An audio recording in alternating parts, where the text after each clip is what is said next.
Hello, ladies and gentlemen. Welcome back to another episode of Pipe Bomb Sessions.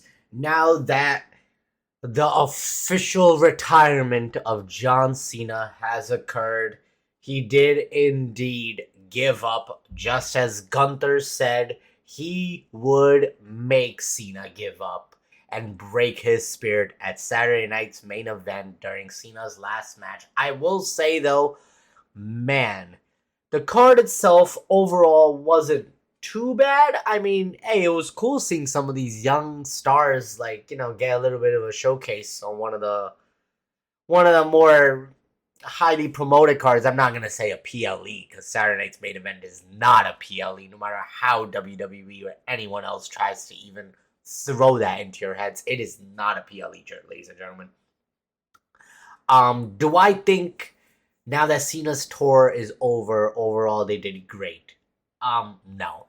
If I'm being blatantly honest, I really feel like they actually. I would maybe give it like a C.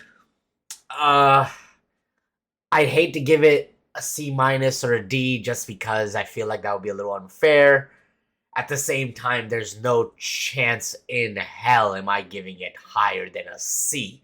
And I think I'm being just slightly generous considering the fact that a good portion, maybe even half you can say, or, you used up most of Cena's actual appearances on his heel run, which, if done correctly, it would have been perfectly fine. But as we now know and look back, that heel run was oof. It was something, wasn't it, ladies and gentlemen? Now, the issue isn't him turning heel itself. It's the reasoning behind it, the story behind it, the what's next steps, where are we going with it type of deal, right? None of that was confirmed. Cena literally said it in an interview a couple weeks ago. They literally did the heel turn for a massive moment in the WWE. And this all comes back to the same issue, including what happened with Cena's retirement tour, is the fact that we are now living in moments in the WWE rather than actual story-rich, just pulling people in that sense. Instead, we're just throwing, excuse my language, shit to the wall. It seems like I'm kind of watching slowly the unraveling of AEW over here nowadays, man. Like, what are we doing? Division's ending Raw every freaking week.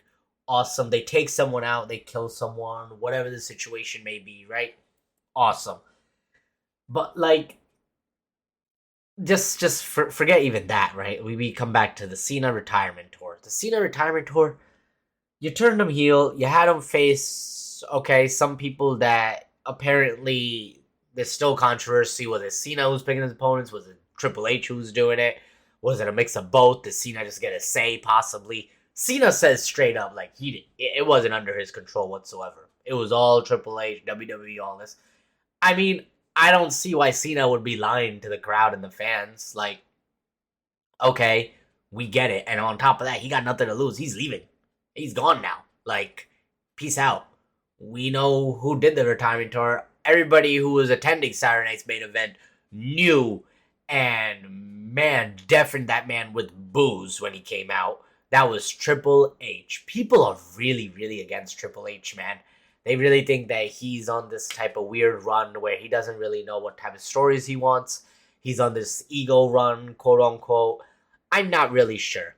I don't know what to say, and if Triple H is to blame. I just believe that if the report is true, that Cena was indeed available for, let's say, a good majority, over 200 dates, and he only got stuck with literally a couple handfuls of dates because it was WWE's choice, that I will definitely blame them and say that they butchered it. We didn't even see Cena more than, what was it, 3 to 5 times in the last 3 to 4 months? That's insane. Since SummerSlam, we've seen Cena maybe 5 to 7 times. Tops. Which, again, is insane. That was in August. We are now in December, and you're telling me Cena didn't even cut a one-on-one promo with Gunther for his last matchup. Again, Like, what are we doing? At the end of Saturday night's main event, I assumed more would happen.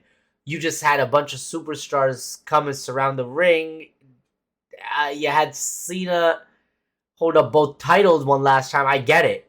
He is the GOAT and all that. But, like, man, I don't know if it was just me. I just felt like it was a little underwhelming. On top of that, like, shoot, Cena smiled into the camera and tapped out.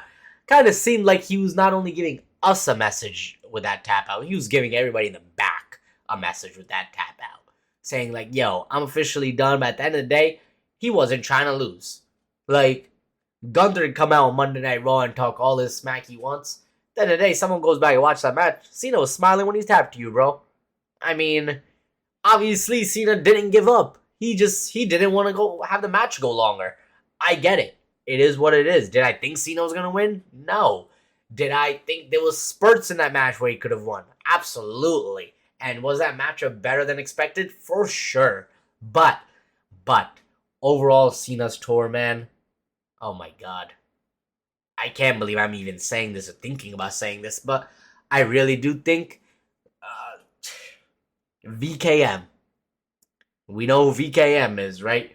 So I really think if he was still around, possibly, maybe this tour wouldn't have even ended. First off, on a random before the holidays, December, which is a Saturday night's main event, not even an actual official PLE. But forget even all that. You don't even have him go till Mania. Fine. Again, if this was the move, this is the move. Cena's gone. I did hear he's going to be some type of brand ambassador going forward with WWE, which, just in my opinion, is a fancy way of saying, hey, I'm going to show up in a suit and maybe make some announcements on attendance records, some marketing, and things like that for the WWE. You know what I mean? Definitely nothing in-ring wise. I don't even see him cutting any promos in the ring. Definitely not wrestling, things like that. Yeah, hey man.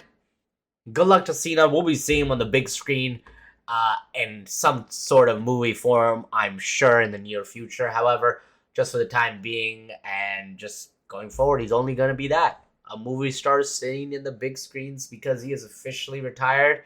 Good luck to Cena. Thanks for all the cool, dope shit that he gave us all these years. Honestly, dude, shit. Like, it was pretty cool. I won't say, but I don't know. I can't be the only one who got just slightly underwhelmed when it came to this, right? Like, what are we doing in that sense? That's all. I just didn't really know. And what happened on Raw, it seems like Gunther is possibly being kind of positioned into like a I mean, a guy who retires legends. In a sense, well, Randy Orton's moniker used to be the Legend Killer, right? I mean, he's now took out Goldberg and Cena. We saw Styles kind of confront him. We know Styles is also coming to a very fast ending. Possibly Mania could be Styles' retirement match. And maybe Styles standing in front of Gunther and the car and, Gunther teasing him with the "you can't see me" is WWE's way of telling us that Gunther is possibly going to be retiring Styles as well. Very interesting. I don't know how I feel about it, honestly. But if you're going to have Gunther be this character, at least make it make sense. And yes, he should retire Styles if he is indeed going to be running his mouth and just getting shit done against legends. Dope. There you go. He got him. And of course, I do definitely believe he is going to be the guy retiring Brock Lesnar at next year's SummerSlam in Brock Lesnar's hometown. I do believe this is both Lesnar and Styles' retirement tours coming up, or retirement runs, whatever you want to call it, right?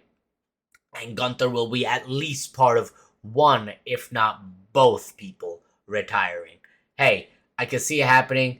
The thing is, like, did Gunther need it? Not really. But now, does it at least look plausible and realistic? Yeah, I would say to some degree, yes, for sure. So yeah, that's pretty much how I think that's going to be going around next couple months, what's going to be getting teased, things like that. Of course, we saw more of More of the Usos now officially being back. They've defeated the New Day. I thought Jay possibly could turn on his brother. Doesn't seem like that's going to be the case right now. And sooner rather than later, these guys are going to be holding up tag team gold.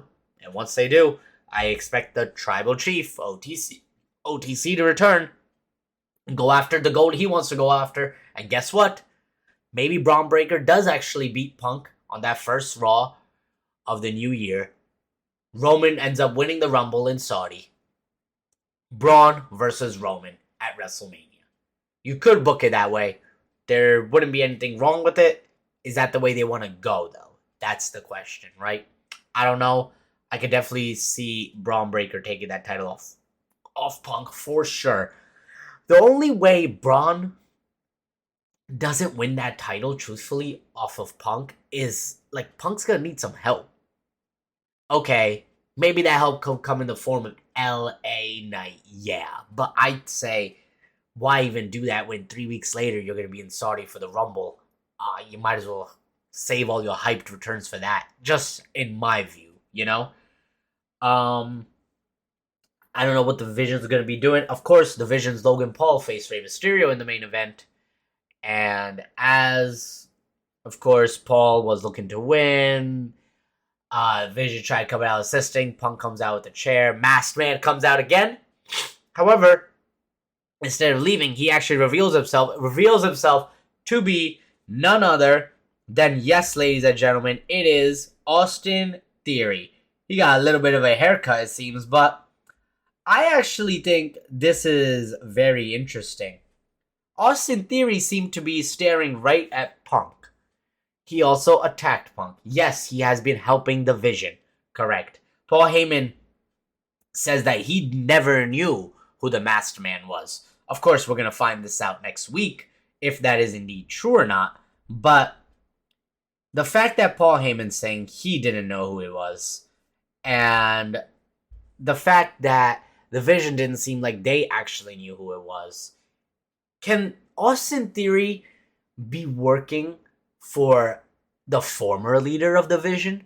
Possibly this is what Rollins had riled and, like, you know, kind of just in position and planned out from the beginning. He gets that injury, gets betrayed. He tells Theory to still go into the Vision and kind of, you know, infiltrate.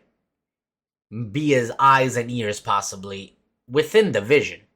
Of course, Rollins got betrayed and he got speared and all this stuff, right? But at the end of the day, we don't know what Theory's motives are. I hope that we, you know, have Theory actually do something useful. I really hope his explanation isn't because, like, hey, I don't like you, so that's why I attacked you. Please don't make it something dumb like that. And make it at least something that, you know, maybe he wants to join the Vision. Maybe he's, like, trying to extend a helping hand for that reason. Whatever the situation is, I do think he's going to be part of the Vision. I also do believe that there could be a slight chance he's the eyes and ears and a spy, in a sense, for Seth Rollins for when he comes back. Maybe Theory is going to be the reason how Rollins recaptures his gold at some point. I don't know. I'm just taking some guesses. But, ladies and gentlemen, that's pretty much how my opinion of Cena's retirement tour, how a little bit of Raw, Mystery Man revealed, and all this stuff kind of got dealt with in WWE within the past week. Of course, we're moving forward with it's the holiday season now, and, you know, WWE is going to be going on break a little bit, probably getting some tapings being happening soon, if not already, and most likely they're going to be taking slight break soon, I would say, before we get into the next year and new year. Now, of course, that also means that WWE is going to be taking a slight pause, of course, and hype up their first Raw of the new year, which, as far as I understand it so far, the matchups are the tag team title matchup with the Kabuki Warriors, Kabuki Warriors versus Io Sky and Rhea Ripley. And, of course, the Braun Breaker versus CM Punk for the World Heavyweight title matchup. And I'm sure there's going to be plenty more high marquee matchups being added on. And can't wait to see where it all lands, ladies and gentlemen. Thank you for tuning in. As always, I appreciate you guys showing all the love and all that. And don't forget to like and subscribe, as always. Appreciate it. I'll talk to you guys next week.